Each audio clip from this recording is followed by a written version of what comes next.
All right, good morning, everybody. It is 9 o'clock. We're going to get started. Erin, do we want to start with your explanation first of changes? The House has made some changes in the way we will be presenting the information, and Erin is going to do a quick run through on what we have. And the meeting is called to order. Good morning. This is So moving forward, we're going to try to transition from doing the paper packets to QR codes. By our next meeting, you should be able to access the QR code prior, but I'll make sure everyone has it, and there will also be a paper available either at the door or on the table. And I'll slowly transition it. I'll provide a few paper packets until we get acclimated with it. But going forward, you'll be able to access it from Chair Kulik's website, and I'll make sure I'll provide it prior. So that's all. And this is members also. Yeah. But if any members want paper copies, you can obviously print up paper copies of any of the information for any of our meetings. And if you don't want to do that, we will be happy from our office to provide that if you want that. Yeah, just let me know. When I send out the email, you can shoot me an email back or reach out, and I'll make sure it's provided for you guys. Just more changes. Yeah. So we're going to see how this all works out. I will officially now call the meeting of the House Game and Fisheries Committee to order. Erin, please take a roll call. Chair Kulik. Here. Rep Davison. Here. Rep Doherty. Rep Gungenauer. Here. Rep Gantz. Rep Haddock. Rep Harris. Here. Rep Hohenstein. Here. Rep Inglis. Here. He's here. Oh, he's here? Yep. Oh, online. Okay. Rep Kazim. Here. Rep Mirsky. Rep Rusnick. Here. Rep Still. And Rep Young. Chair Maloney. Rep Anderson. Okay. Rep Banta. Rep Cook. Rep DeVanzo. Rep Kerwin. Rep Anderson's present. Rep Kerwin. Rep Kuzma. Rep Labs. Designation. Rep Allsummer. Rep Reichert. Rep Smith. And Rep Wentling. Here. We have a quorum. Thank you. The chair now calls up House Bill 1418, printer's number 1640, from Representative Mirsky. Paul, please read a brief summary of the bill.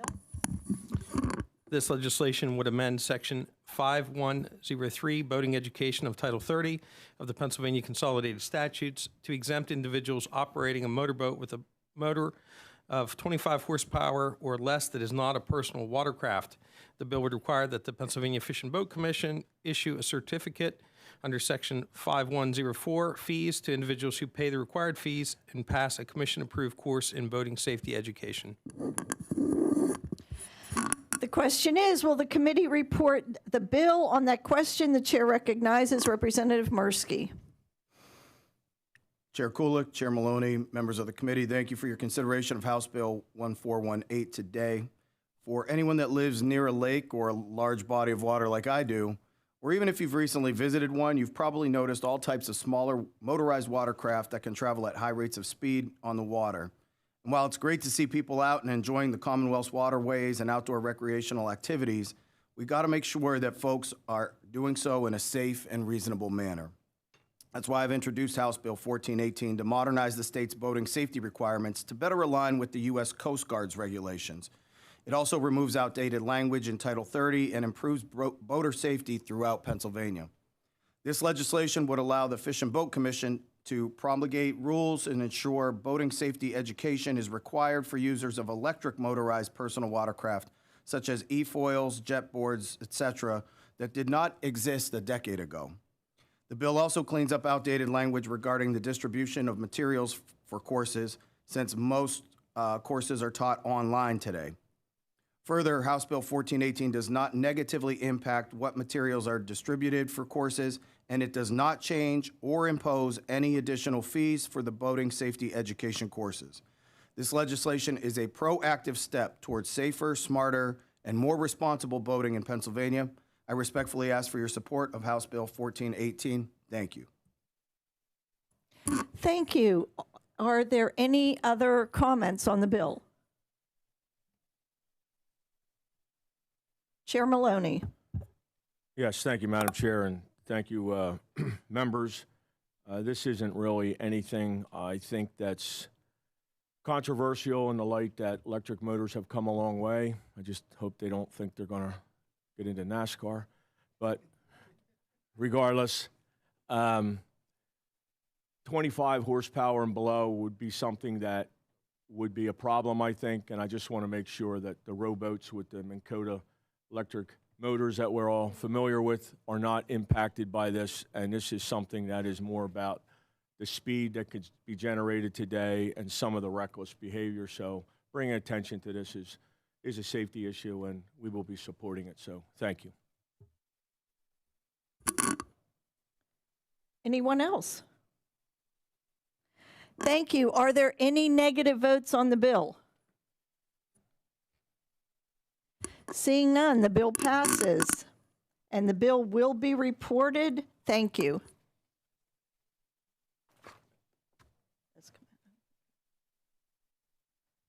Okay, moving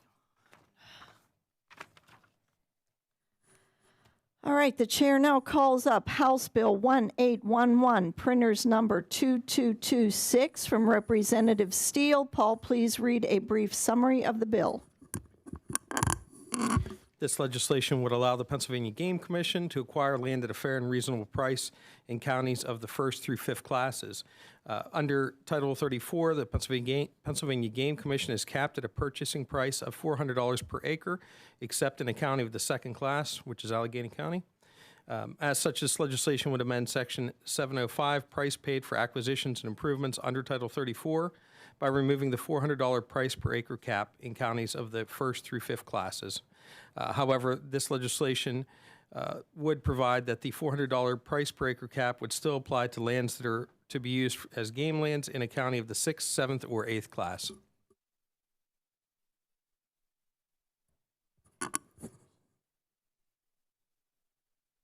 The question is, will the committee report the bill? On that question, the chair recognizes Representative Steele.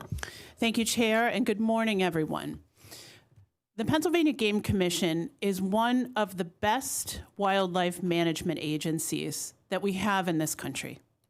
They've been good financial stewards and excellent caretakers of our wildlife and wild places. If you've never been to Benezet on a cool, misty fall morning to hear the bugling of wild elks, I suggest you go. It is a moment of beauty that you will always carry with you. And by the way, we owe a great debt to Pennsylvania's hunters because it is their dollars that have sustained the work of this excellent Game Commission. A major component of the Game Commission's work is to purchase and protect land to provide habitat for wildlife and hunting grounds for Pennsylvania's many great hunters. State game lands are also used by a variety of outdoor enthusiasts, birders and hikers and the like. But because the Game Commission is held to an outdated limit as to what they can pay per acre, state game lands are concentrated mostly in the northern tier. There's very little in the southwestern and southeastern parts of the state. This has unfairly limited access to much of the population of Pennsylvania who may not be able to easily take an extended trip to the northern tier. If our goal is to attract young hunters from across the Commonwealth into this great way of life, we need land for them to hunt. This bill would lift the price per acre restriction in counties of the 1st through 5th class, allowing for more equitable distribution of state game lands throughout Pennsylvania, and creating more opportunity for forest, wildlife, hunters, and all people who love to be outside. Thank you, Chair. Are there any further comments? Chair Maloney. Thank you, Madam Chair. This is a subject that has been long in a discussion even before the prime sponsor was here at the House. And I would remind all that sportsman land has been something that the sportsmen, with me being a strong advocate for, have long supported. There's a couple things that I think I have to touch on, being that this is front and center. We do seem to have some conflicting opinion, or, in my opinion, bad policy coming from the other side of the building. This $400 restriction has long been sort of outdated and an obstacle in some aspects. There are other provisions that allow the Game Commission to do things, but for me, the sportsman's land has always been very important, and the sportsman fund has always been important. However, staying focused on the sportsman has been something that I think has to be reiterated today. There's some conflicting information that I want some people to understand as to why I have sort of raised this concern in the past. Many of you know that the geography that was mentioned by the former speaker is an area that is impacted by high property taxes. And in lieu of those taxes, the Game Commission has what's called the PILT, payment in lieu of taxes. The other body saw fit to allow the Game Commission to use our property tax rent rebate in lieu of that, which to me is an extremely egregious act to private property owners. So let's just stay focused here. This bill will allow some of that to become a different avenue of money with sort of lifting the restriction, if you will, on that amount. So that's something I've supported for a long time, and so have the sportsmen. So I just want to be clear about something that should not be convoluted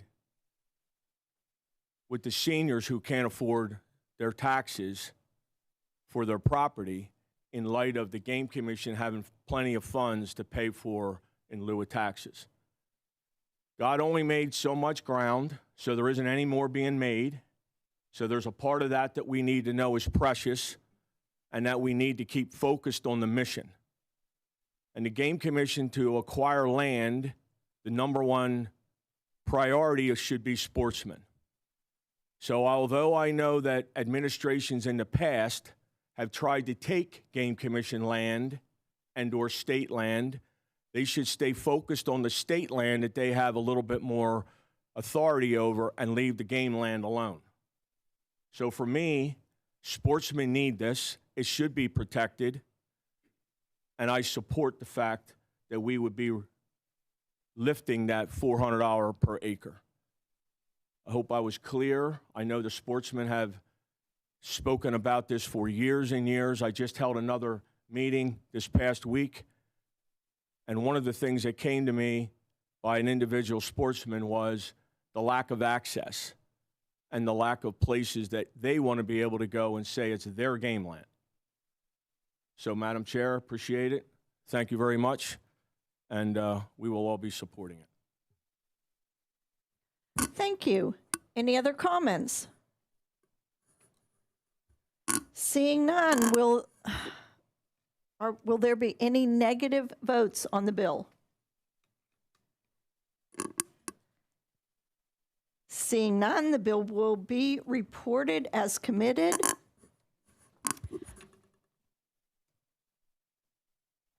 Before we close out the meeting, I would just like to remind everyone that the meeting we had scheduled for this coming Wednesday, the hearing we had regarding our Game Commission and the farmers will be postponed due to the scheduling conflict with sessions starting at 9:30 on Wednesday. So we apologize for that, but we will get that rescheduled. Any other business before the committee? The meeting is adjourned. Thank you.